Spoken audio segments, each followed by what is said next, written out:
Hello. I thought I'd look at something a little bit different today. I was just flipping through this and I stopped at this disc, which I actually have two copies of. No, one. Sorry, one. What am I thinking? I do have two copies. Where's the other one? Is that in here as well? Anyway, the album is Rage Against the Machine, their debut album. This is actually the booklet from what would have been the 20th? Yes, the 20th anniversary edition that they released in 2012. Well, at least I got it in 2012, and I actually got that. Now I do have another copy of this because I just realized I got this one here with that. Where is it then? Anyway, well, while I'm looking, I would say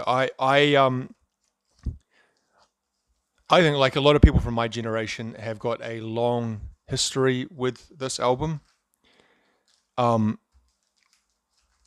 here we go.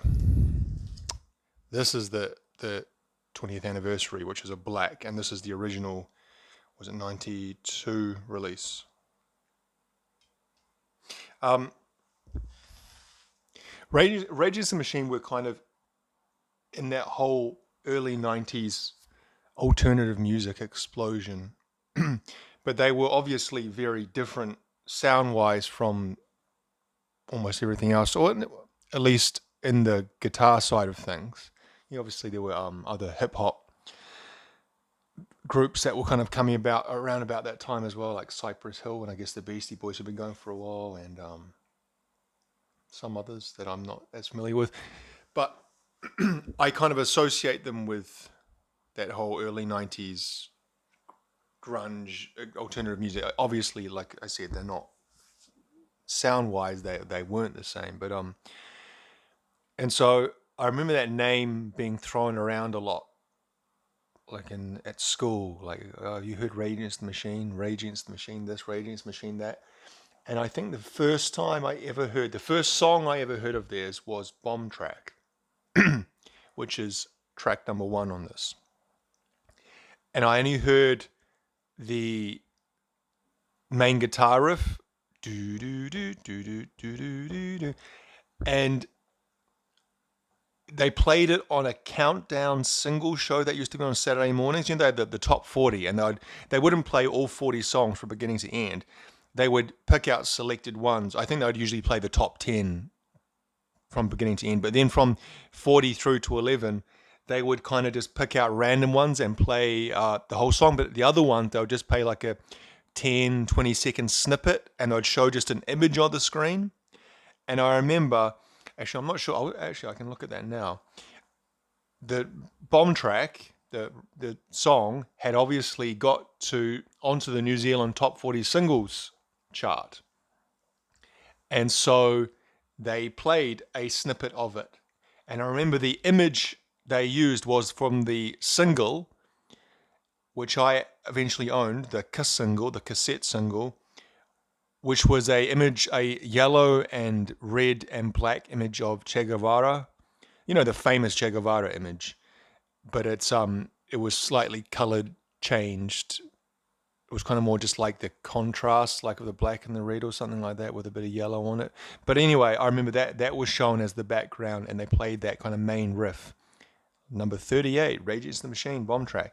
And I remember the riff was so awesome that I went to the local music shop, and they used to have like a wall of singles. They would have like a whole shelf, and they would have from number 1 to number 40, and they would have the CD single or the cassette single there you could buy for each entry. So every week they'd change it. So if you heard number fucking 27 was, I don't know, De La Soul, whatever, you go in there, and at number 27, the little shelving space, I'd have the number 27 in the shelf, and then I'd have the single, the cassette, and the CD if they had both formats, and you could pick it up. That's kind of like a sign of a bygone age, isn't it? But they had the cassette single of Bomb Track, and it had that same Che Guevara image, which I'm trying to find right now. Hang on. I found it there. Well, it brings up so many memories seeing that. But there was that on a cassette single slipcase that you just slip the cassette in and out of. I don't think it actually had the plastic usual cassette case around it. And so I remember I stuck that picture on my folder at school. So this single, I know the album came out in 92, but the single was released in 93. So that sounds about right. 93, it was kind of when I first started getting into music. I was seeing if they had the chart positions, but it doesn't have it anywhere. And so what was I saying? Yeah, I love that song. And I remember also on that it had a live version of it. It had two live versions. It had them playing like a BBC session, like I don't know if it was acoustic, but it was certainly like toned down. And they also had like a live concert version. And at the live concert version, the first like 2 or 3 minutes was Zach De La Rocca giving like a speech to the audience about, what was it? Some political thing. What was it about? Maybe with Leonard Peltier. I know like that was a big thing that they had on. Maybe that was what they were talking about. That's going to drive me crazy now.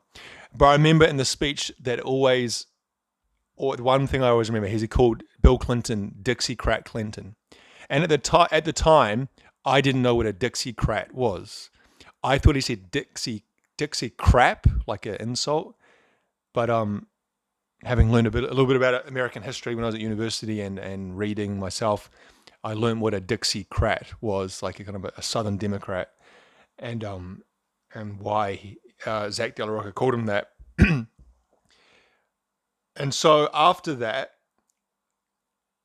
around again 93, 94, I started really getting into music, and I was kind of friends with some people. One particular friend in particular who kind of really introduced me to a lot of music. And then one of us bought the album. It wasn't me. I think, again, on cassette, they bought this debut album. And we all, when one friend got a cassette or a CD, everyone would dub it off them. They would make a copy on a recordable cassette for you. And that was how I got a hold of it.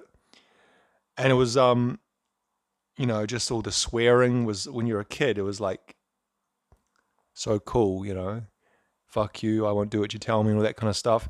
Even though I've never really particularly liked that song. I think that's kind of one of the weakest songs on the album, but Killing in the Name of, or Killing in the Name.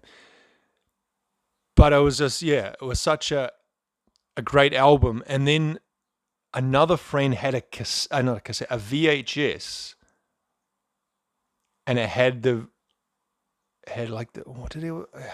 So it's all hazy memories. I remember it definitely had the video for Freedom. And I don't know if it had some other bits and pieces on it as well.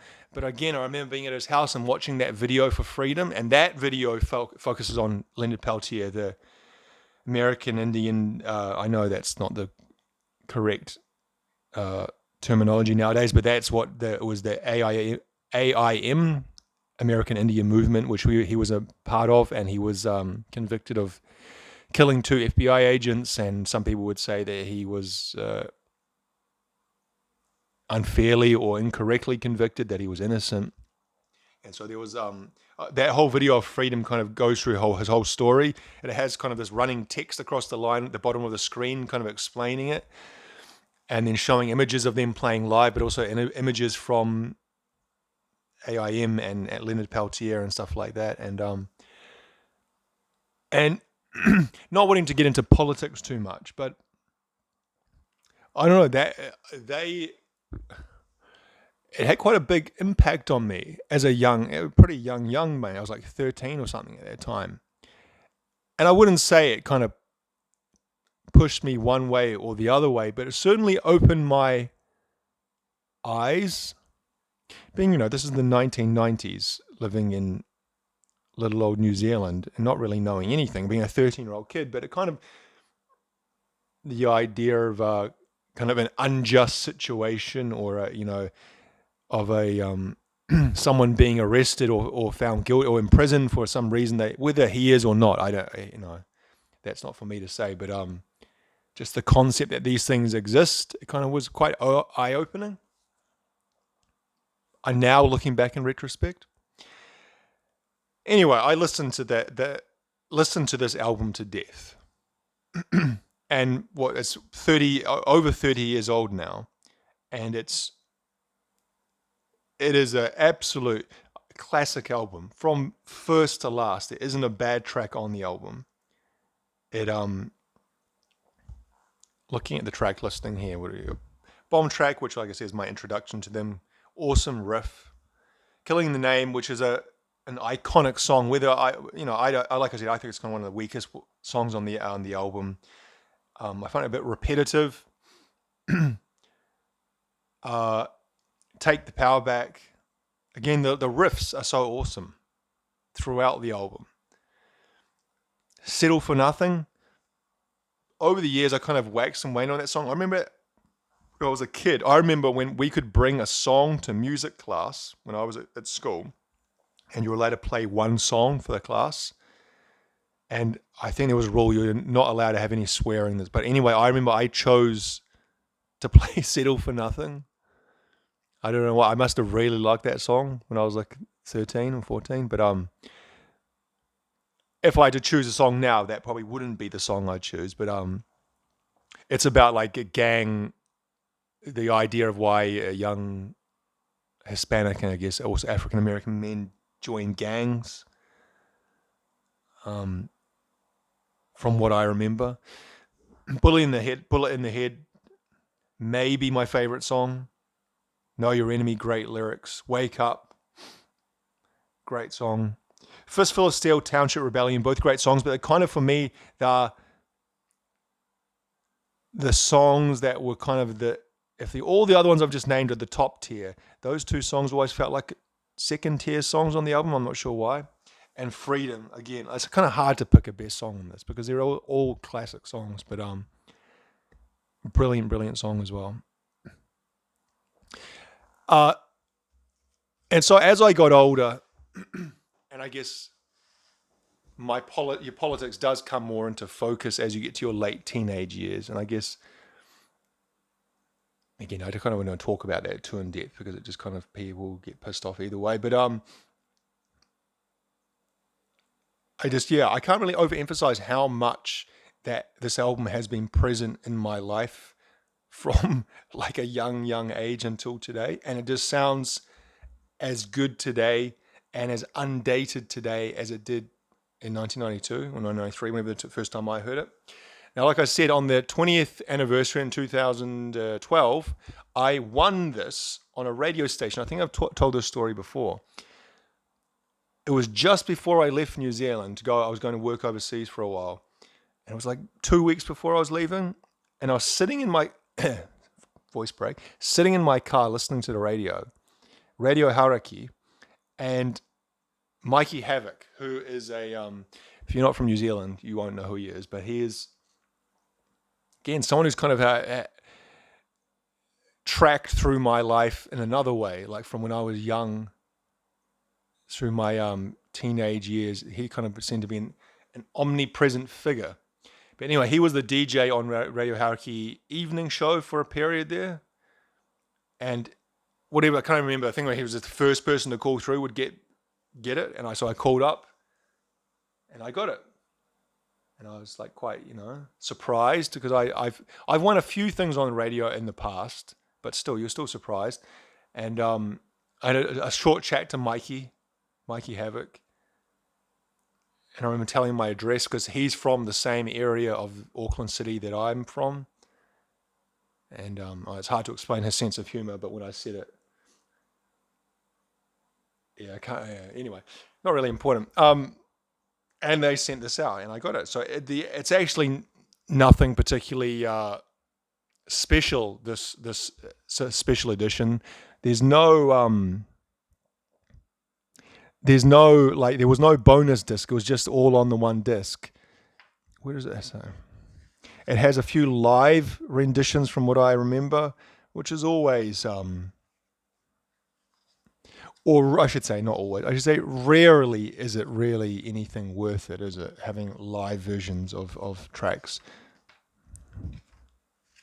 Oh, I see this.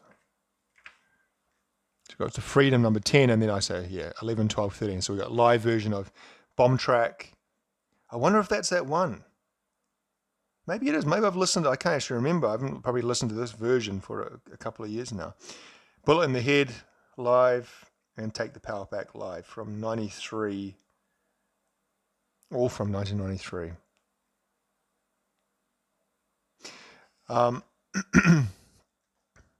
So yeah, I guess there's not really much else I can say about it. Chuck D writes the foreword, talking about the album in its 20th year. But I think they, the albums they released after this, Evil Empire is a great album, but not as good. Step down in my opinion. It's got some brilliant songs, and I think overall it's a great album, but it doesn't compare to Debut because it is such a classic album. Battle of Los Angeles, which is in here somewhere as well. Again, some good songs, but I think again it's another step down again from Evil Empire. And there are some good songs, but there's also some forgettable songs. Whereas on this, there isn't a single forgettable song, in my opinion. And then they released that covers album, which is in here as well somewhere. It's a great album, but it's a covers album, so it's kind of always a bit a separate thing. And then they broke up, didn't they? They've been off and on doing live performances for the last 20 years, kind of breaking up, getting together, then taking a break again. I just saw recently a picture of Zach De La Rocha protesting, the what do you call it, pro-Palestinian marches or protests in, I guess in LA is where he's from. But I don't think they have any live shows coming up anytime soon. It would be great to see them live, though. I've never seen them live. They came to New Zealand once during the Evil Empire kind of era. Would have been 95, 96, I guess. And I was probably a little bit too young to go to that. That was like probably the year I started going to concerts. But that would have been, yeah. And then I think they came back here in the 2010s, but I wasn't living in New Zealand at that time. When I was living in Japan, I remember they toured there, but I didn't go see them in Japan. But anyway, yeah, so looking at something a little bit different, the CD without the jewel case that lives in this little pocket folder thing, which I've talked about before. In this case, I have saved the artwork, the booklet. I don't have the backing, what do you call it? Backing paper? Inlay. And I do have 2 copies. This one, you notice, has got a crack here. When I bought this, this was bought new. I actually, yeah, that's a point. Neither of these are secondhand, I've just realized. It's meant to be secondhand CD reviews. This was cracked when I bought it, but it's always played fine. Look, you can see the crack goes right through into the actual, where the data is.